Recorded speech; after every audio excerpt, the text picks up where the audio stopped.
I told my sister she can't come to my wedding ceremony because of her Tourette's tics, and now she's calling me ableist and acting like I cut her off completely, but I just want the wedding I've always dreamed of. I, 28F, am getting married to my fiancé Max, 25M, this summer. My sister, who I'll call Megan, 32F, has pretty serious Tourette's. Certain physical movements and saying ha ha ha are her most common tics, but there are others as well.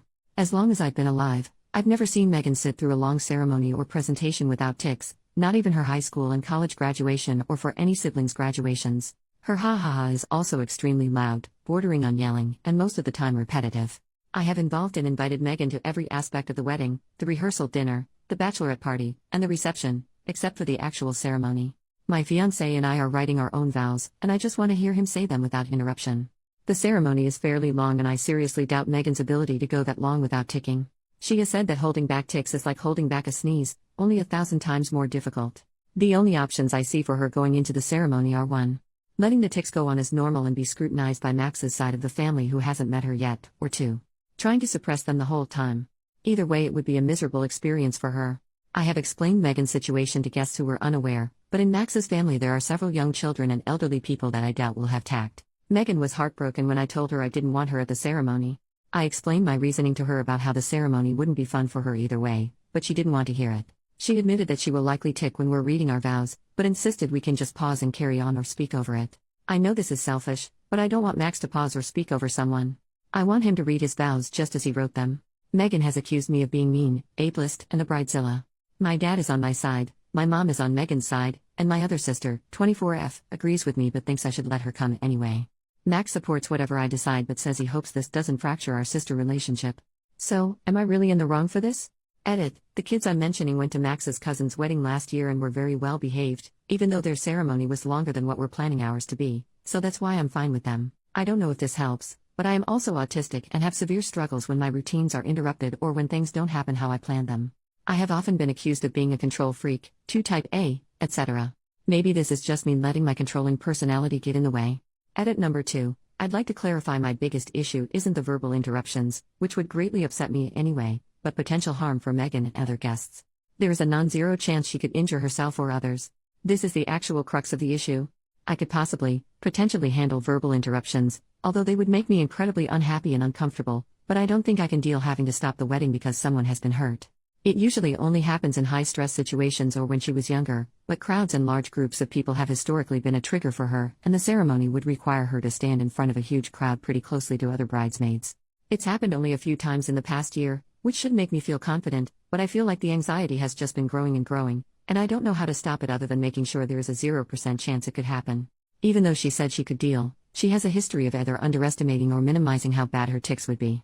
She said she could handle her stressors and manage them but whacked me in the face at a funeral a couple years ago. She says she can handle the wedding, and I'm truly sorry if this is ableist, but I simply don't believe or trust her anymore. She is either not being truthful with me or herself about how bad the tics can get. Sorry for so many edits. But I did not mean to communicate that I was ashamed of Megan or cared if Max's family did not approve of her. If that was true, I wouldn't have her at any parts of the wedding since those family members will also be there. Based on her previous reactions to similar situations, I assumed that kids staring would upset her, not me. Stress is a trigger for her.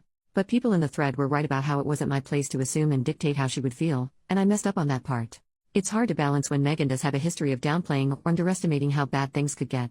Minor update: I called my dad to double check, but there is a nursery room in the church where people can watch what's happening in the church live on a TV inside.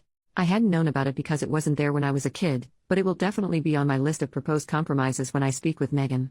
I want to address some frequently asked questions. Why didn't you suggest a compromise, such as Skyping? I genuinely did not think of them. I struggle with rigid thinking, and often categorize things as an absolute yes and no without thinking of any options in between. The suggestions for compromise have been very helpful, and I will bring them up to Megan. How would you feel if you were disinvited because of your autism? If the reasoning was sound, such as they believe the environment would lead me to have a meltdown, then I would understand. What if your child has Tourette's? How would you feel if they were excluded? Since Tourette's, as many of you have pointed out, is genetic, Max and I have thoroughly discussed how we would raise them. We will always demand reasonable accommodations from school and the workplace, but we will not insist they be involved in every single activity that kids without Tourette's can do. If we had a child that was in a wheelchair, we would not insist they be put on the track field alongside able-bodied kids to see if they can will the 400-meter faster than they could run it. We would find an organization that caters to children in wheelchairs and specializes in helping them be active. Our hypothetical child will understand that they can't participate in everything the other kids can, but we will always provide alternatives and they will never be made to feel less than because of it. Why can't you just say your vows in private? I don't want to. That's literally it. I feel pretty justified in all my other plans regarding Megan, but this is simply a selfish desire rooted in nothing but Max and me's feelings. The thought of doing vows in private makes me unhappy, the thought of doing it in front of everyone makes me happy. You can call me the jerk for that if you wish. Why doesn't your family consider that her tics particularly distress you because of your own disability, autism? It has never been taken very seriously by my family because it pales in comparison to Megan. If one child is drowning and the other one is just barely treading water, you go to the drowning child first. Why are you marrying into Max's family if they will be ableist to Megan? They have never been ableist to Megan. When I say I worry about their behavior, I specifically mean younger children and elderly people who aren't mentally there being able to stop themselves from staring. Why do you care what Max's family thinks? I don't. I don't know how else to communicate that. It's not just that Max's family staring upsets me. The real issue is that when they stare, it upsets Megan, which stresses her out and increases the likelihood of her titching.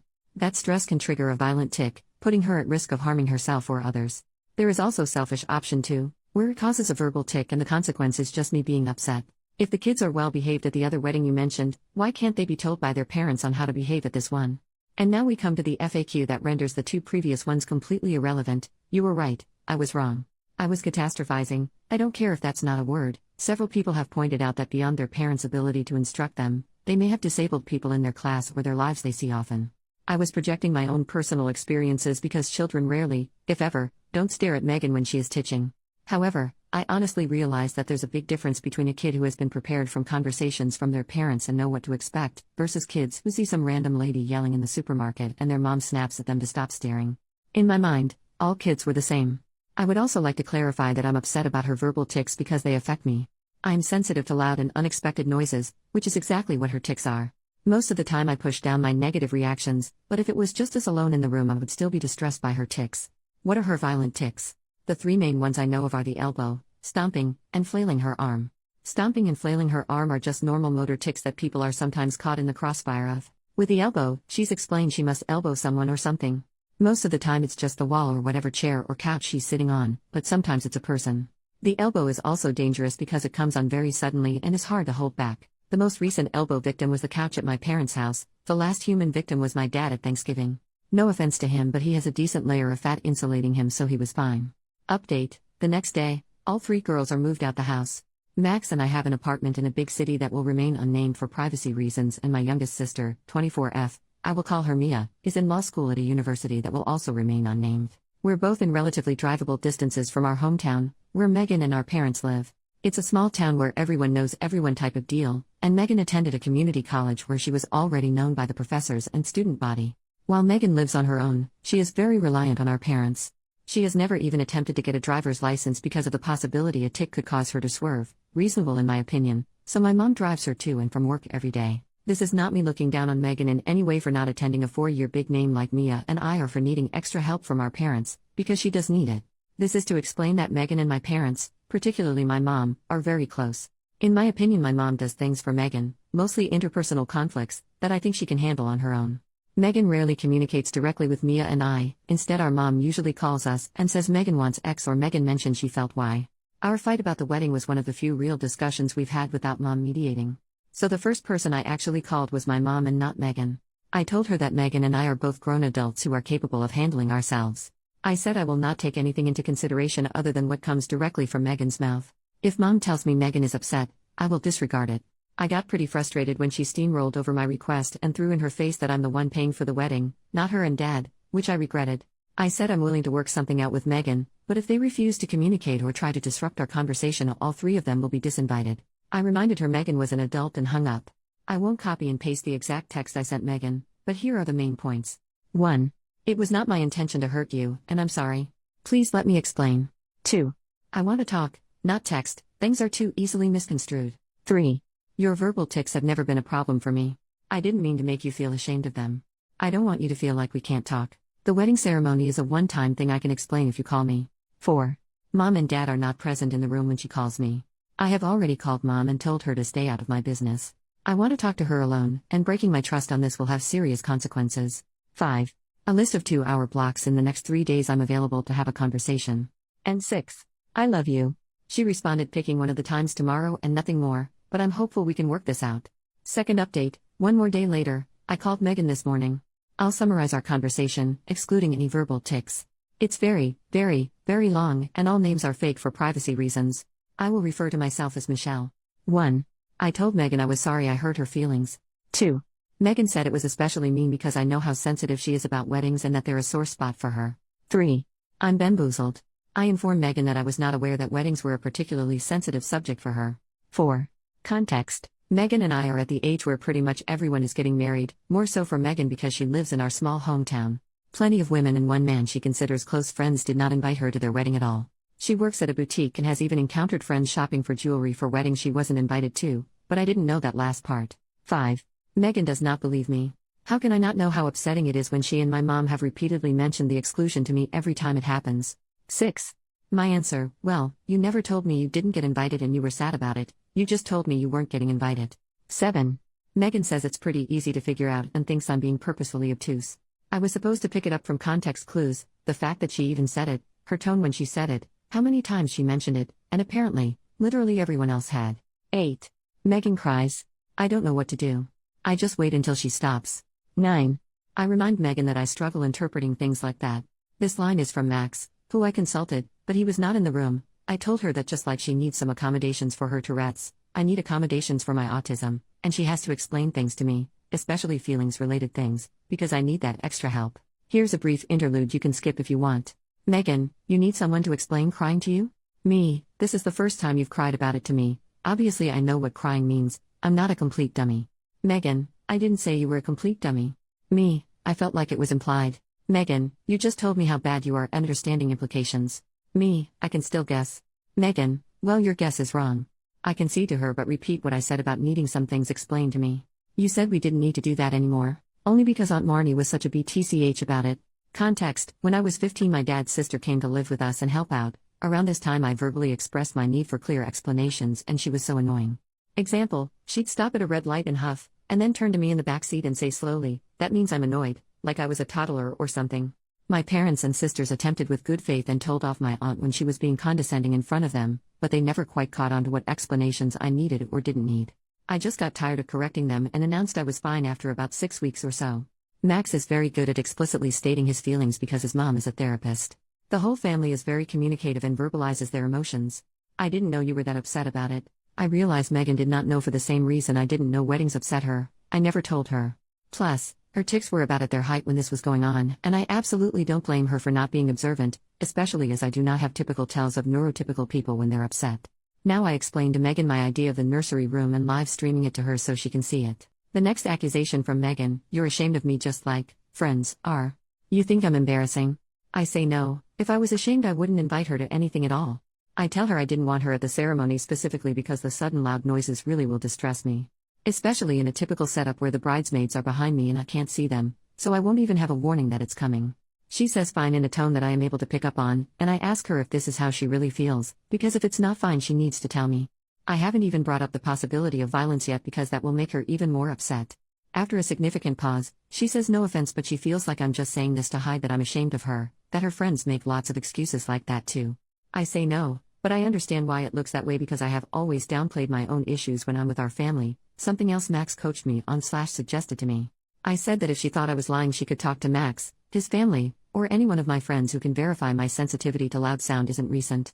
She says fine in a way that I interpreted as being more mollified, and then I said I'm worried about her violent tics. She seems more understanding but insists she can handle it. I try to gentle my voice as much as possible, but explain that anything above a 0% chance is unacceptable for me.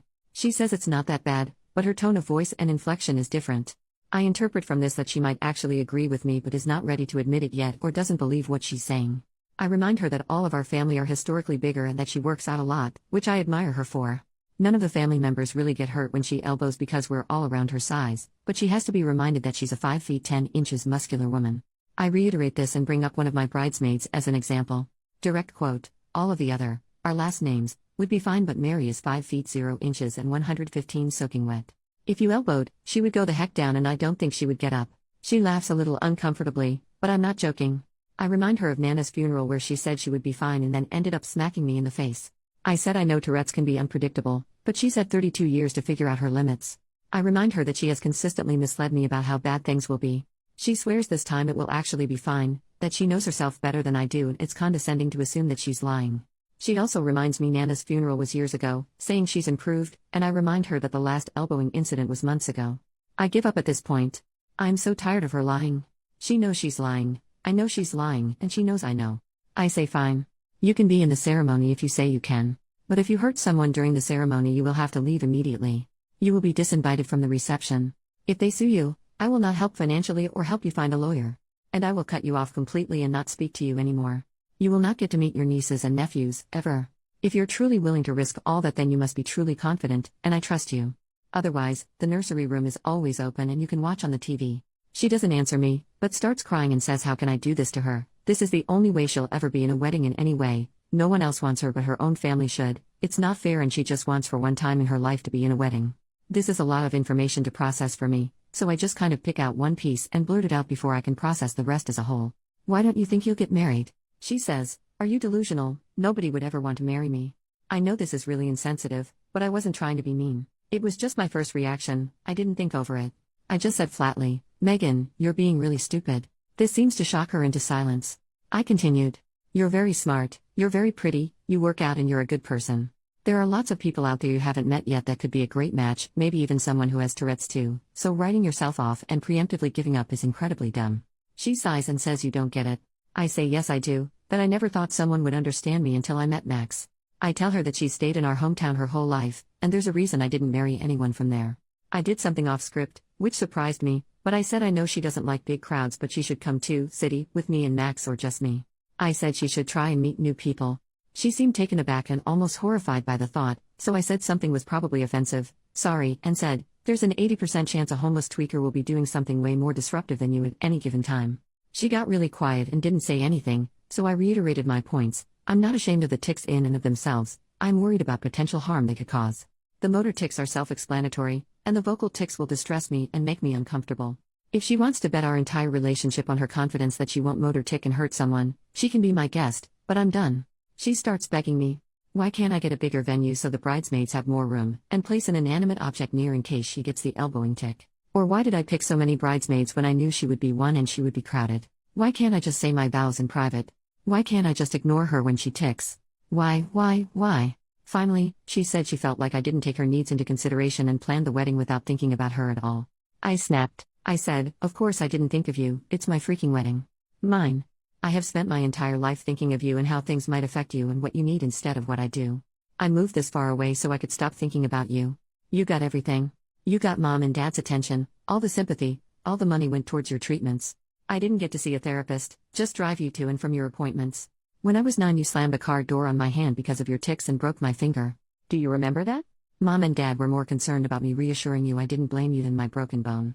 Everything is about you and your feelings. Oh, Megan is titching too much to pack her backpack, you get it, Michelle. I know she threw a vase at your head during a rage fit, but Michelle, imagine how bad she feels. Megan sitting alone at lunch again, be a good sister and abandon your friends to sit with her. And now I can't even have my own wedding without making it about you? Fuck off. Megan was silent and then hung up. Something else that was brought up in the comments that has now been resolved. Yes, Max has feelings about my family dynamic but always allowed me to dictate it, both because he knows I like control and because he doesn't have much experience with disabilities. 95% of things, we offer feedback to the other if we think they need it, seek advice, discuss, etc. But for my family, he never really said anything except a variation of I support your decision. He said he would like to have input, especially as they will soon be his family as well and, hopefully, interacting with our future children. I can get annoyed because his mom's a therapist and uses therapy speak pretty regularly and it's been passed on to both her kids. Secretly, I think he thinks he's sort of an honorary therapist because he was raised by one and got treated by another. Earlier in our relationship when I was accepting his advice for family matters, he would say things like you seem to have an avoidant attachment style, probably from being ignored by your parents in childhood. I told him in no uncertain terms I did not care to be psychoanalyzed and that was that. We talked a lot, but the gist of it is that he has had opinions on my family and struggles with his instinct to protect me and his desire to respect my decisions. From now on, I am going to listen to him and take his opinion into consideration when deciding about family matters. He promised to stop the therapy talk and says that was more him being 21 and trying to impress me with big words. I have noticed he doesn't really do it anymore. So after my call with Megan I walked into our shared bedroom, and he didn't even have time to ask how it went before I burst into tears. He held me for a while. I am fine with physical touch and affection, especially from him, as long as it's not unexpected. Eventually my phone started ringing again and I saw that it was Mom. I told Max that I didn't want to talk to her, but if I didn't pick up it would become a whole thing. He just silently held out his hand, and when I realized what he meant, I put my phone in it. The conversation wasn't on speaker and I didn't really care enough to try and listen to what she said, and for the most part I don't remember what he said after telling my mom I couldn't come to the phone, just the beginning. Well, Michelle's crying too. I think you should be just as concerned about that. And the end. Yeah, well, my parents have said they'd more than happy to walk her down the aisle, so you think on that. I told Max about these posts and he was a little confused but supportive, and thinks it's funny how I've picked out names starting with M for everyone. I have not had any more calls from my family, but Max called his mother, very nice lady, and put her on speaker, and she reiterated she'd be happy to walk me down the aisle with her husband. So that is that for now. I find the anonymity very freeing, as well as writing down what happened, so I will update you all as soon as there is on. Third update, 3 days later, an update and goodbye. Max and I have officially disinvited Megan and my parents from my wedding. I'm getting lots of support and love from his family. I've got all the advice I feel I've needed, so I'm going to delete this account as it has served its purpose. I'll leave this up for a little while before I do it so people who are invested can see it. Thanks for all the advice and help.